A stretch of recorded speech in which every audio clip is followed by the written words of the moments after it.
Hello everyone and welcome to the channel. We have Lisa, colleague of mine, and today we will be talking about buyers on the fence. Okay, hi everyone. It's nice to see you. Thanks for having me, Ellis. Thank you for coming. So, one of the things that I'm encountering with buyers is that a lot of them seem to be very reluctant to make a move because they are sitting in the sidelines waiting for the market to bottom out. So basically they're trying to time the market, what you're essentially saying, right? Absolutely. And it's very, very difficult to time the market based on the fact that by the time we realize we've reached the bottom, we're already on the upswing. On the upswing. Correct. In which case we've missed that bottom. Yeah. So I experienced the same situation talking to buyers and stuff like that, and I kind of tell them the same thing. I'm like, look, by the time you see it on the uprise, you already lost that opportunity, right? For sure. Would you agree, right? So, absolutely. So that's what we're talking about. So when timing the market, like I would also say, there's a difference between timing the market as an investor, mm-hmm. or someone buying a property as their matrimonial home or their place to live, right? For sure, yeah. And the reason being is because if you are in the market to buy and you're looking for a home where you plan on staying for the next 10 plus years, correct, yeah. You always have the option to refinance once you get into that home and the interest rates start to decline.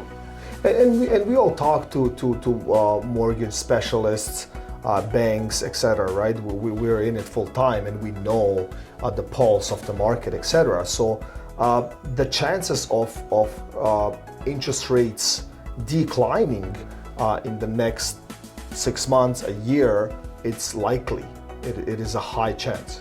Would you agree, right? I do, yeah. So today, I think it's probably the best time. Well, the best time to buy a property was 20 years ago, right? And then 10 years ago. Yeah. But if we had to talk about today, I would say it's probably now because, like we were talking, like by the time you figure it out, we are already in multiple offers. Exactly, and so you don't want to do. I have, yeah. Actually, I've been seeing multiple offers again. Now more than ever, it's imperative that you're priced in alignment with true market value, mm-hmm. in which case the house will sell or the condo will sell. Right. But when properties are listed too high, then that's when they end up sitting for a longer duration of time.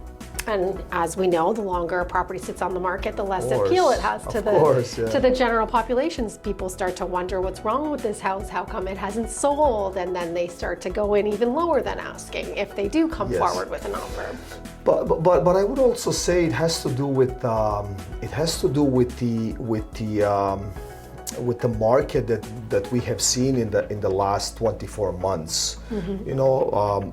Us realtors listing it and selling it within days, hours even. Like I had these situations as well, all of us did, right? So I think some of the buyers and the sellers, they're still in that bubble thinking like, look, like the first for sale sign has been on my lawn for a month. Mm-hmm. Like my listing is old. Mm-hmm. It's not, it's just like, I think we're reaching the equilibrium, mm-hmm. where we're kind of getting back to a normal market. Yes, I agree. Right? I agree.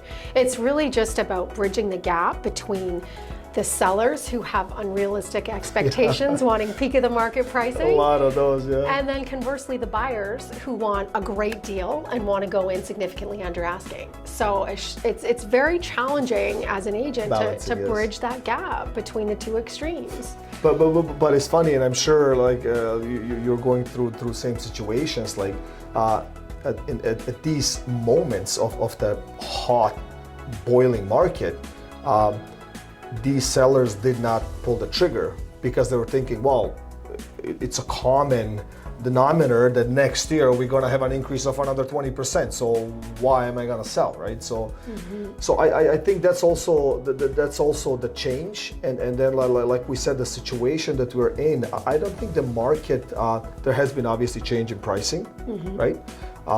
And change with interest rates, mm-hmm. but the market is still properties that are priced well, they're still selling within that month, I would say. I agree. Yep, that's what I'm seeing across the GTA and the Golden Horseshoe areas. Right, right.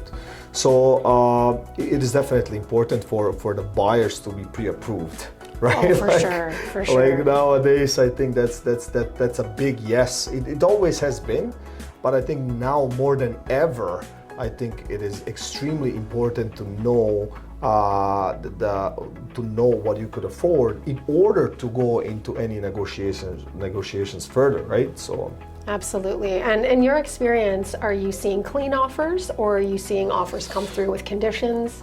So both.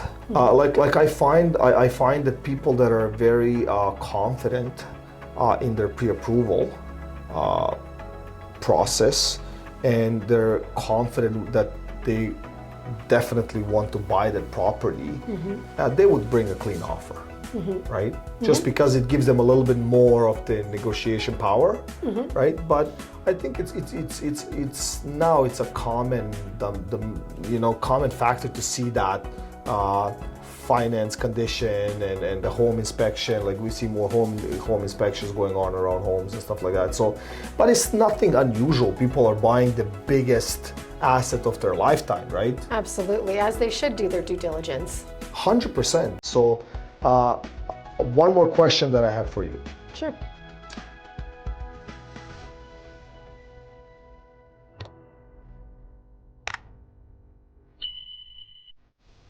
Renting or buying?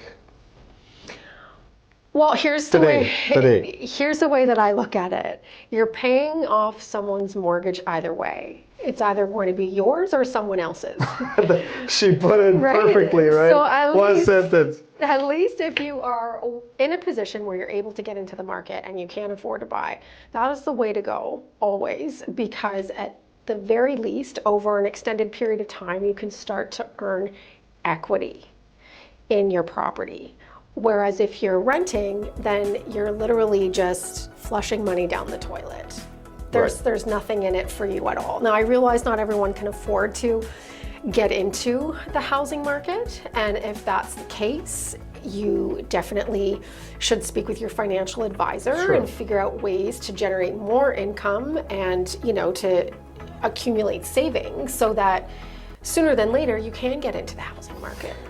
But we could also be creative, right? Because now, okay, obviously the big factor is the down payment, right? Whether it's 10%, 5%, 20%, 30%, whatever the case is. But then we could be creative if our buyers are okay with having a tenant in their basement or something like that. That's big positive thing that banks will approve you for more money, and you'll have more, like a better asset or property at a given time, right? For sure, especially in the current rental market climate with prices being as high as they are, that can be a huge contributing factor towards your monthly costs. And they should hold off on buying a new car today. They should hold off, yes, most definitely. Have you ever had that? I have, and it's Me too. Oh my gosh, what is going on right now? Right, like we're in the process and we're doing, for example, like I was caught in a home inspection. And the buyers called me. He's like, "Hey, Ellis, you know what?" I'm like, "Yeah, what's that?" "We just bought a new car." Oh my God! What a nightmare! It happens. It happens to all of us. Yeah. So I think it was a great video. I hope you got a great value out of this, and we will see you soon. Thank you, Lisa, for coming. Thanks for having me.